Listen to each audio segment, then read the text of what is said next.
नमस्कार, आप देख रहे हैं न्यूज 18 और मैं आपके साथ लक्ष्मी। सरायकेला के बाद अब जमशेदपुर में भी तेंदुए का खौफ दिख रहा है और इसे लेकर सोशल मीडिया पर अफवाहों का भी बाजार गर्म है। तेंदुए की खोज में वन विभाग की टीम जुटी हुई है। इसमें हर वो निशान खोजे जा रहे हैं जिससे ये पुष्टि हो सके कि वीडियो में दिखने वाला जानवर तेंदुआ ही था। शुक्रवार को तेंदुए का वीडियो वायरल होने के बाद वन विभाग की टीम ने कदमा पार्क को सील कर दिया है और एक्सपर्ट्स के साथ तेंदुए की तलाश में जुटी हुई है। डीएफओ ने बताया है कि वन विभाग पूरी तरीके से अलर्ट है। हालांकि अभी तक तेंदुए के फुटप्रिंट्स नहीं मिले हैं, लेकिन ये अभियान आगे भी जारी रहेगा और साथ ही लोगों से सतर्क रहने की अपील की गई है। करना होगा अंधेरा में, अंधेरा मतलब इसको भी ढक के डार्क करना होगा। अंधेरा मतलब इसको भी ढक के डार्क करना है। मेरा आम जनता से केवल अपील होगा कि शाम के समय, रात होने पर अंधेरे में कहीं भी अकेले मूवमेंट ना करें। बच्चों का विशेष ध्यान रखें। घर से बाहर अनावश्यक कहीं भी ना मूव करें। इसके अलावा ये जरूरी होगा कि किसी भी तरह के अफवाह पे बिल्कुल भी ध्यान न दें। अगर कोई अफवाह, कोई भी वीडियो आप तक पहुंचती है या कोई भी स्टेटमेंट या कुछ भी तरह का इंफॉर्मेशन, तो कृपया हेल्पलाइन नंबर्स जो जारी किए जा चुके हैं उस पे वन विभाग को सूचित करें।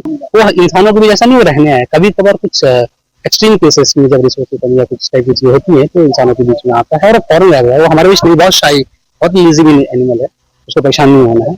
और वो एक दिन के लिए कुछ वक्त के लिए आया, कुछ लोगों ने देखा और दिन वो गायब हो गया। उसका कभी कोई ट्रेस नहीं है, अभी तक कोई ट्रेस नहीं है, किसी को कुछ नहीं है। तो कोई ना तो कोई डैमेज है, किसी ह्यूमैनिटी के कोई केसेस नहीं आए हैं। आपको वो हमसे ज्यादा बेहतर पता होगा।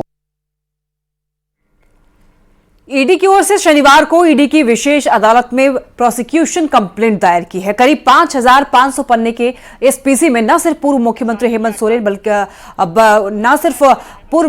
हेमंत सोरेन के खिलाफ जिक्र है, बल्कि इसके साथ साथ हेमंत सोरेन के मित्र विनोद सिंह, राजस्व अधिकारी भानु प्रताप के अलावा हिलेरियस कश्यप के खिलाफ अभियोजन शिकायत है।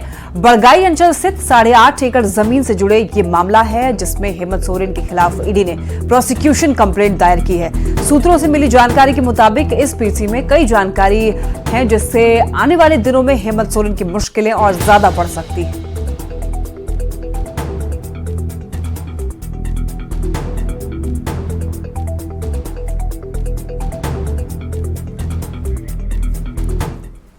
ईडी ने कल हेमंत सोरेन के खिलाफ विशेष अदालत में चार्जशीट दाखिल कर दी। ईडी ने प्रोसिक्यूशन कंप्लेंट दायर की है और 5,500 पन्ने की यह चार्जशीट है। पीसी में हेमंत सोरेन के खिलाफ शिकायत है और आपको बता दें कि ईडी की कार्रवाई से हेमंत सोरेन की मुश्किलें और ज्यादा बढ़ सकती हैं। तो आपको ये बता देते हैं आखिर ये मामला क्या है। तो बड़गाई अंचल की 8.5 एकड़ जमीन का ये मामला है।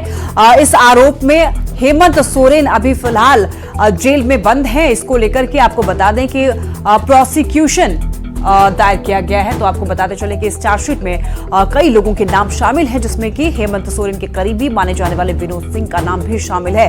हेमंत सोरेन के करीबी दोस्त विनोद सिंह हैं, आरोपी हैं। विनोद सिंह के आवास पर ईडी ने छापेमारी की थी और छापेमारी में कई अहम दस्तावेज जब्त किए गए। मोबाइल से ट्रांसफर पोस्टिंग के व्हाट्सएप चैट मिले। लालू खटाल के पास की जमीन का भी नक्शा मिला है। तो चार्जशीट दायर की गई है और आपको ये बता दें कि चार्जशीट में राजस्व कर्मी भानु प्रताप का भी नाम है, जिस पर कई आरोप लगे हुए हैं। राजस्व कर्मी भानु प्रताप भी आरोपी हैं और आपको ये बता दें कि जमीन पर कब्जे को लेकर के पेपर बनाने का आरोप उन पर लगा है। पेपर बनने से पहले ही पूरे नेक्सस का भंडाफोड़ हो गया। भानु से सीएमओ कर्मी उदय शंकर की बात होती थी। भानु और उदय की कॉल डिटेल्स से अब ज्यादा मुश्किलें बढ़ गई हैं। कॉल डिटेल्स निकाली गई है जिसमें कि भानु और उदय की जो बातें होती थी उसको लेकर के कॉल डिटेल्स अब निकल गई है। तो ईडी की ओर से दायर की गई चार्जशीट में कई और लोगों के नाम सामने आए हैं और माना यह जा रहा है कि इनसे मिली जानकारी पर हेमंत सोरेन की मुश्किलें और बढ़ सकती है। और जमीन कारोबारी हिलेरियस कश्यप भी आरोपी माने जा रहे हैं। जमीन कब्जे के सिंडिकेट का हिस्सा था कश्यप। हेमंत के करीबी अभिषेक प्रसाद से भी पूछताछ की गई। अभिषेक प्रसाद उर्फ पिंटू से भी जानकारी मिली। ईडी के सबूत से हेमंत सोरेन की मुश्किलें और ज्यादा बढ़ सकती हैं। इर्द गिर्द हेमंत सोरेन को लेकर के जितने भी जो सबूत मिले हैं उसको लेकर के अब मुश्किलें जो है हेमंत सोरेन की बढ़ सकती हैं। चलिए अब बात करते हैं देश के आदेश की। तो झारखंड के आपको बताते चलें कि झारखंड के मुख्यमंत्री चंपाई सोरेन आज दिल्ली में आयोजित होने वाले गठबंधन दल की रैली में शामिल होने के लिए दिल्ली रवाना हुए। झारखंड मुक्ति मोर्चा के महासचिव सुप्रियो भट्टाचार्य भी चंपाई सोरेन के साथ में दिल्ली गए हैं और इस रैली में शामिल होने के लिए झारखंड मुक्ति मोर्चा की नेता और पूर्व मुख्यमंत्री हेमंत सोरेन की पत्नी कल्पना सोरेन भी दिल्ली पहुंच चुकी हैं। मुख्यमंत्री चंपाई सोरेन ने कहा कि लोकतंत्र को बचाने और तानाशाह को खत्म करने के लिए ये रैली बेहद महत्वपूर्ण है। और अधिक जानकारी दे रहे हैं रांची संवाददाता गौरव झा। झारखंड के मुख्यमंत्री चंपाई सोरेन आज दिल्ली में आयोजित होने वाले महागठबंधन की रैली में शामिल होने के लिए दिल्ली रवाना हो चुके हैं। अगर इस रैली की बात करें तो झारखंड मुक्ति मोर्चा की ओर से कल ही कल्पना सोरेन दिल्ली रवाना हो चुकी थी और कल दिल्ली में कल्पना सोरेन ने तमाम उन लोगों से मुलाकात भी की थी, चाहे उसमें सोनिया गांधी का नाम हो या फिर अरविंद केजरीवाल की पत्नी का नाम। उस तस्वीरों को वायरल होने के बाद लगातार झारखंड में भी सियासत बढ़ रही थी। इस सियासत के बीच आज झारखंड के मुख्यमंत्री चंपाई सोरेन अभी दिन के करीबन 8:50 पर एयरपोर्ट के अंदर दाखिल हो चुके हैं और यहाँ से सीधे वो दिल्ली के लिए रवाना होंगे। उनके साथ साथ जेएमएम के जो सुप्रियो भट्टाचार्य हैं वो भी यहाँ से दिल्ली के लिए रवाना हो रहे हैं, यानी मुख्यमंत्री चंपाई सोरेन के साथ वो भी दिल्ली जाएंगे। अगर इस पूरे हम रैली की बात करें तो इस रैली के बारे में बताते हुए झारखंड के मुख्यमंत्री चंपाई सोरेन ने कहा है कि तानाशाह को खत्म करने के लिए वो दिल्ली जा रहे हैं और देश में जिस तरीके से स्थिति उत्पन्न हुई है उनका कहना है कि लोकतंत्र को बचाना है और इस वजह से इस रैली में जाना महत्वपूर्ण है और इसी वजह से आज चंपाई सोरेन यहाँ से दिल्ली रवाना हुए हैं। उन्होंने मीडिया से बात करते हुए भी 2 शब्द और 2 टूक में यही कहा है कि लोकतंत्र को बचाना और तानाशाह को खत्म करना है, इस वजह से ये रैली महत्वपूर्ण है। अब यहाँ से सीधे चंपाई सोरेन दिल्ली रवाना हो रहे हैं और दिल्ली में इंडिया गठबंधन के उस रैली में भी शामिल होंगे और वहाँ से फिर देखना होगा कि कल्पना सोरेन हो या फिर चंपाई सोरेन किस तरीके से झारखंड के मुद्दे को देश के पटल पर उठाते हैं। गौरव झा, न्यूज़ 18, रांची। पूर्व सीएम हेमंत सोरेन की पत्नी कल्पना सोरेन आज दिल्ली में इंडिया अलायंस की रैली में शामिल होंगी। इसके जरिए जहां चुनाव से पहले विपक्षी एकजुटता का दावा किया जा रहा है तो वहीं हेमंत सोरेन का मुद्दा राष्ट्रीय स्तर पर भी उठाने की तैयारी है।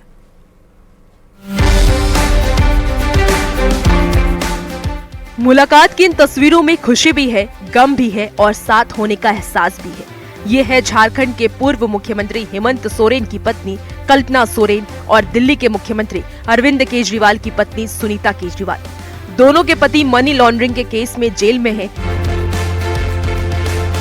इसलिए जब दिल्ली में कल्पना सोरेन सुनीता केजरीवाल से मिली तो दोनों की आंखें छलक पड़ी। देखिए, जो घटना झारखंड में 2 महीने पहले हुई थी वो यहाँ दिल्ली में भी सेम घटना हुई है। मेरे पति हेमंत जी को भी जेल भेजा गया, आज यहाँ पे अरविंद सर को भी यहाँ पे जेल भेजा गया है। तो जो परिस्थिति, जो स्थिति हमारी झारखंड में है वही अब यहाँ दिल्ली में भी हो गई है। तो मैं मैम से, सुनीता मैम से मिलने आई थी, उनका दुख दर्द बांटने आई थी, तो उन्होंने भी अपने व्यथा सुनाई और हम लोगों ने यही मिलकर प्रण किया है कि अब इस लड़ाई को हम लोगों को बहुत दूर तक लेके जाना है, जिनमें मैम का भी साथ हमारे साथ रहेगा और हमारा पूरा झारखंड भी अरविंद केजरीवाल जी सर के साथ भी हमेशा रहेगा। अरविंद केजरीवाल की गिरफ्तारी के खिलाफ दिल्ली के रामलीला मैदान में विपक्षी गठबंधन की महारैली होने वाली है। इस रैली में शामिल होने के लिए कल्पना सोरेन समेत कई जेएमएम नेता रांची से दिल्ली पहुंचे हैं। इस रैली के जरिए न सिर्फ केंद्र सरकार पर जोरदार हमला होगा, लोकसभा चुनाव से पहले विपक्षी एकजुटता दिखाने की भी भरपूर कोशिश होगी। झारखंड के राजनीतिक मैदान से सियासत में कदम रखने वाली कल्पना सोरेन अब दिल्ली के सियासी मंच पर केंद्र सरकार पर हमले करती दिखेंगी। ऐसे में हेमंत सोरेन की गैर हाजिरी से निराश जेएमएम कार्यकर्ता कल्पना सोरेन के सियासी दौरे से उत्साहित नजर आ रहे हैं।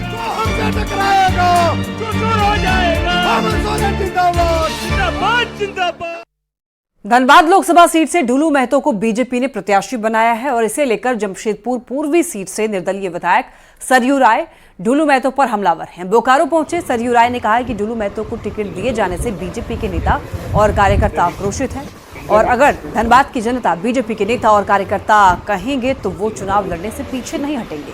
उन्होंने कहा है कि बिना बीजेपी के नेता और कार्यकर्ता के सहयोग से ढुलू महतो को हराना मुश्किल है। मगर सबको लगता है कि मुझे ही ये काम करना होगा, तो मैं इससे पीछे भी नहीं हटूंगा। इसलिए मैं घोषित नहीं कर रहा हूँ आज तक कि मैं यहाँ चुनाव लड़ूंगा। यहाँ की परिस्थितियों के बारे में ही सबसे चर्चा कर रहा हूँ, और ख़ास करके भारतीय जनता पार्टी के जो कार्यकर्ता हैं, सबसे अधिक उद्वेलित और परेशान वही हैं। और जब तक भारतीय जनता पार्टी के भीतर के वैसे कर्तव्यनिष्ठ कार्यकर्ताओं का समर्थन नहीं मिलेगा, तब तक इन्हें परास्त करना भी कठिन होगा। झारखंड प्रदेश कांग्रेस अध्यक्ष राजेश ठाकुर ने दावा किया कि सीट बंटवारे पर जेएमएम और आरजेडी से बात हो गई है, कहीं कोई गतिरोध नहीं है। सीट बंटवारे का ऐलान बहुत जल्द हो भी जाएगा। उनसे बात की न्यूज 18 संवाददाता नीरज कुमार ने। हमारे साथ बातचीत करने के लिए राजेश ठाकुर हैं। बार बार राजेश जी ये बताइए कि आरजेडी 2 सीटें मांग रही है, कांग्रेस दे रही है, क्योंकि आप ही को ये तय करना है। नहीं, देखिए, बिहार की बात और है और झारखंड की बात और है। बिहार में हमारी अलायंस पार्टी, बड़ी अलायंस पार्टी जो है वो जेएमएम है, और उनसे हमारी बातचीत हो गई, राजद से भी बातचीत हुई है, और हम समझते हैं 1-2 दिनों में फैसला आ जाएगा। जो भी फैसले लेते हैं स्टेट यूनिट लेते हैं, स्टेट यूनिट से वार्ता चल रही है। आज भी हम लोग बात किए हैं। अब देखते हैं कल वो लोग अपने आला कमान से क्या निर्णय लेते हैं। बिहार में जहाँ तक बात थी, बिहार में आदरणीय लालू जी को निर्णय लेना था। जी। यहाँ सभी को मिल के लेना है। हाँ। और सभी लोग वहाँ भी मिल करके ले रहे थे, लेकिन जो चीजें वहाँ है वो अलग है, हमारी बात अलग है। तो सभी लोगों को अपना अपना मूल्यांकन करना है, और जब सब लोग अपना अपना मूल्यांकन करते हैं, हमारे भी लोग चाहते हैं कि 14 सीटों पर चुनाव लड़े। जी। लेकिन हम नहीं लड़ रहे हैं, हम आधे सीटों पर लड़ने जा रहे हैं। तो वैसे में सभी लोगों को एक अपना दायरा सुनिश्चित करते हुए जब निर्णय लेंगे। मैं बड़े भाई की भूमिका में है, तो वहाँ कांग्रेस और जेएमएम जो कहेंगे वही आरजेडी को मानना होगा। कैमरा पर्सन अनिल के साथ नीरज कुमार, न्यूज 18 इंडिया, दिल्ली। बोरियो से जेएमएम विधायक लोबिन हेम्ब्रम ने बड़ा बयान दिया है। उन्होंने अपनी ही पार्टी को चेतावनी देते हुए कहा है कि जेएमएम ने इस बार उन्हें लोकसभा का टिकट नहीं दिया तो वो निर्दलीय चुनाव लड़ेंगे। लोबिन हेम्ब्रम महेशपुर गांव में लोगों से संवाद कर रहे थे और इस मौके पर उन्होंने राजमहल के जेएमएम सांसद विजय हांसदा पर जमकर निशाना साधा है और दावा किया है कि ग्रामीण राजमहल के प्रत्याशी को बदलने की मांग कर रहे हैं। तो ऐसे में जेएमएम ने उन्हें टिकट नहीं दिया तो वो निर्दलीय चुनाव लड़ेंगे। कल जाकर के बात भी करेंगे। फिर अगर पार्टी अपने मन के मुताबिक इतना शिकायत जाने के बाद भी अगर उनको उतारता है, तो लोगों का जो अभी हम देख रहे हैं कि लोगों के चारों तरफ से हमको लोग सम्मान दे रहा है, और उन लोगों का कहना है कि इस परिस्थिति में आप एक विकल्प रूप में हैं, आप इंडिपेंडेंट खड़ा हो जाइए। तो अभी मन बना रहा हूँ, लेकिन फिर भी अभी पार्टी पर हम आस लगाएंगे।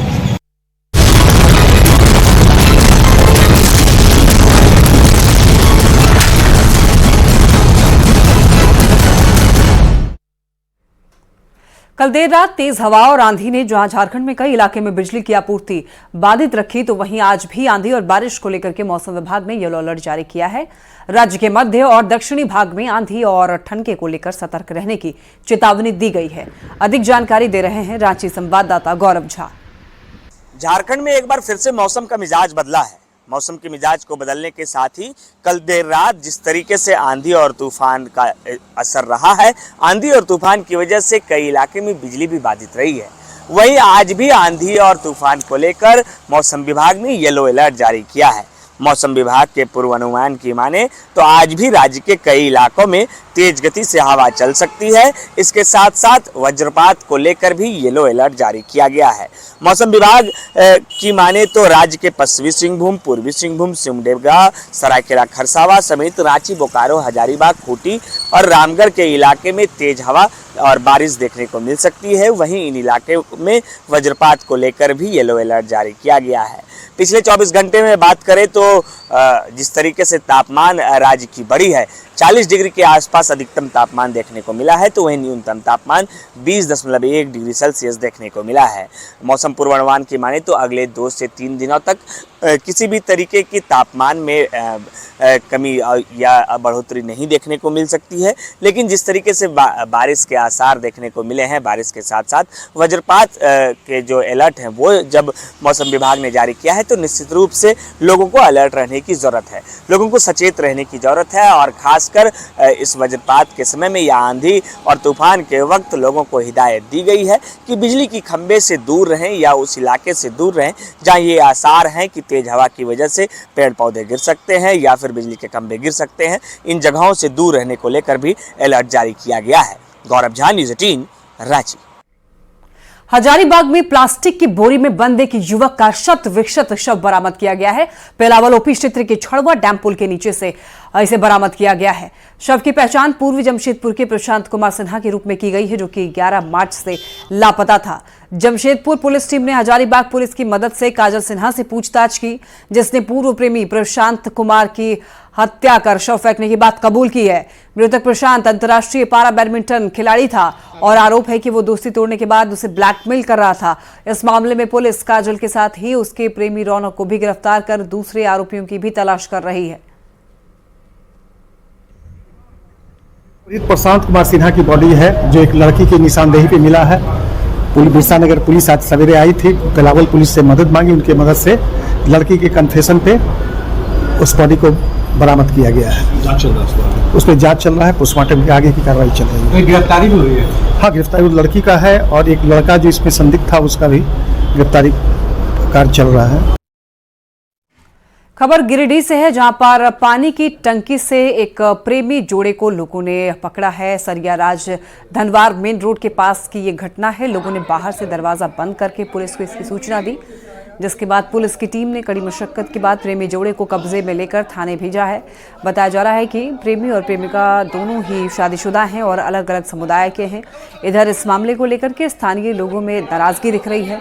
फिलहाल पुलिस मामले की जांच में जुटी है। धनबाद में बेखौफ बने चोर लगातार चोरी की घटना को अंजाम दे रहे हैं और इस बार चोरों ने बागमारा के भीम कनाली श्रमिक कॉलोनी में 3 बंद घर को निशाना बनाया है और कैश के साथ लाखों के सोना चांदी के गहने और सामान लेकर फरार हो गए। तीनों आवास से कैश 50,000 के साथ ही 17 लाख के गहनों की भी चोरी हुई है। चोरों ने BCCL कर्मी मानेश्वर महली, रिटायर्ड कर्मी नरेंद्र उर्फ मंगल सिंह और भगवान सिंह के आवास को निशाना बनाया है। चोरी से नाराज लोगों ने पुलिस से रात में पेट्रोलिंग बढ़ाने की मांग की, ताकि चोरी की घटना पर रोक लगाई जा सके।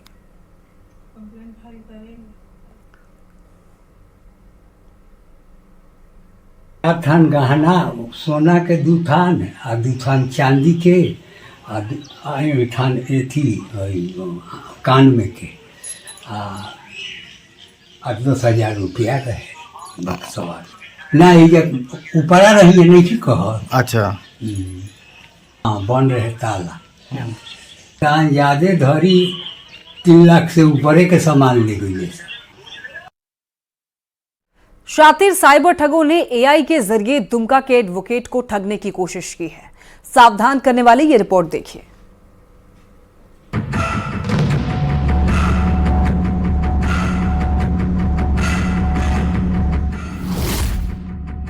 साइबर जालसाज नहीं आ रहे बाज।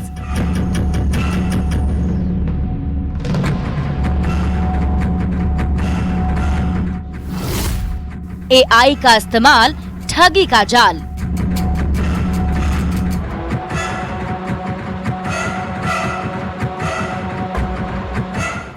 शातिर साइबर ठग अब AI के जरिए ठगी करने की कोशिश कर रहे हैं। इस गैंग ने फर्जी पुलिस बनकर दुमका के वकील से ठगी की कोशिश की, पर वकील की सूझबूझ के आगे वो फेल हो गए।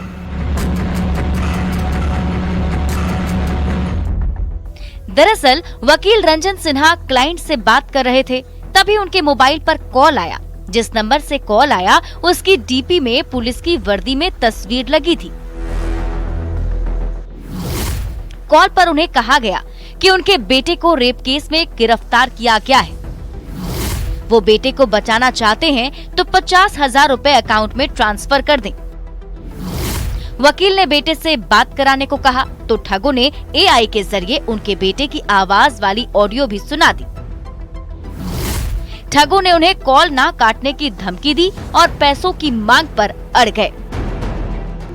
तो हम बोले हमको दोबारा बात करवाइए, ऐसा कीजिए, हमको बड़ा बाबू से बात करवाइए थाना से, कौन सेक्शन में किया गया है। सुने हम एडवोकेट हैं, हम जानते हैं कौन सेक्शन में। तो ज़्यादा बहस कीजिएगा तो आपका बेटा को अंदर कर देंगे, 5 साल के चल जाएगा अंदर। तो चूंकि हम एडवोकेट, हम जानकारी है कि रेप केस में 5 साल नहीं होता है। फिर हमारे दिमाग से संदेह हुआ कि भाई ये तो साइबर क्राइम वाला चीज है। ये तो दरअसल कानूनी दांवपेच के जानकार वकील रंजन सिन्हा ने तो ठगों की चालाकी पकड़ ली, पर कोई आम आदमी होता तो ठग बड़ी आसानी से उससे रकम ऐंठ सकते थे। मैंने पैसा नहीं भेजा, बाद बाकी उन्होंने जो अकाउंट नंबर दिया था वो लोग का खुद का भी अकाउंट नंबर नहीं था। वो लोग कोई भी एक रैंडम विलेज जाते हैं, वहां पे कोई भी अगर एक नॉर्मल आदमी रहते हैं, उनका अकाउंट नंबर और डिटेल लेते हैं, उन्हें 10% वो कमीशन देते हैं, बाद बाकी सारा पैसा वो अपना ले लेते हैं। जिस नंबर से रंजन को कॉल आया उसका कोड 92 था, जो कि पाकिस्तान का कोड है। साफ है कि साइबर ठगी का जाल विदेशों तक फैला है। पुलिस ऐसे मामलों पर गंभीरता से कार्रवाई करे, साथ ही आम लोगों को ज्यादा से ज्यादा साइबर अपराध को लेकर जागरूक किया जा सके। दुमका से न्यूज़ 18 के लिए नीतीश कुमार की रिपोर्ट।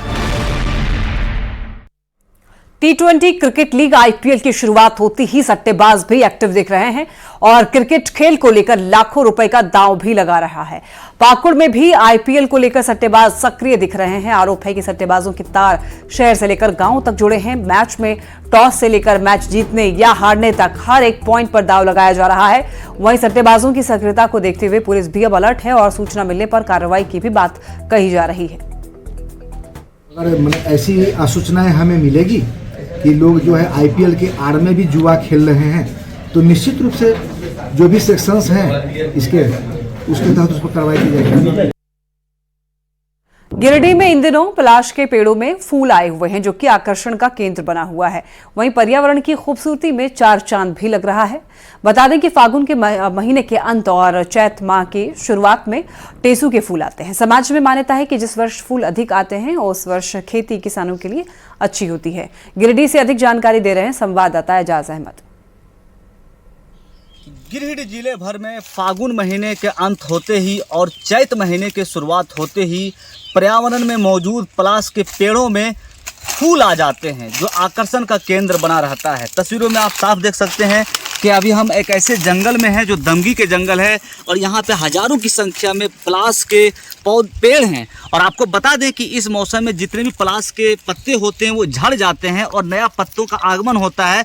उससे पहले पूरे पेड़ में जो फूल होते हैं, लाल कलर का फूल, उससे ये पेड़ लद जाता है। और यहाँ बिल्कुल आप देख सकते हैं मनाली और कश्मीर का वाइब्स आप यहाँ पे महसूस कर पा रहे होंगे, क्योंकि ये जो फूल है ये आकर्षण का केंद्र होता है और लोगों को अपनी ओर, अपनी बरबस खूबसूरती के वजह से लोगों को अपनी ओर ये आकर्षित करती है। इनके कई धार्मिक महत्व भी बताए जा रहे हैं, औषधीय महत्व भी है। इनके दवाइयों बनाने में भी कई प्रकार के इस्तेमाल किए जाते हैं।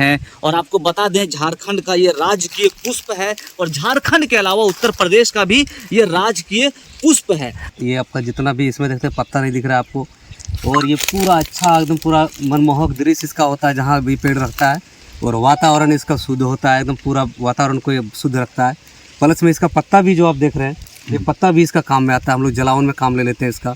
इसके बाद इसका फूल जो है एक नंबर एक कलर का, सब पूरे जहाँ तक ये पेड़ है वहाँ तक इसका। इसके बाद इसका औषधि दवा भी बनता है। हम लोग को बहुत मनमोहक होता है और ये हम लोग का देश का ये सबसे प्रसिद्ध फ्लावर है, तो देखने में बहुत सुंदर लगता है। ये सीजन में हम लोग को बहुत अच्छा लगता है जंगल में घूमने में, और ये सब देख करके हम लोग को माने झारखंड का जो है सबसे रौनक चीज़ है। पलाश के पेड़ों में लदे हुए फूल अपनी बरबस खूबसूरती की वजह से लोगों को आकर्षित कर रही है, और लोग कहीं ना कहीं जब यहाँ पहुँचते हैं तो फूल के साथ, पेड़ के साथ सेल्फियाँ भी लेते हैं।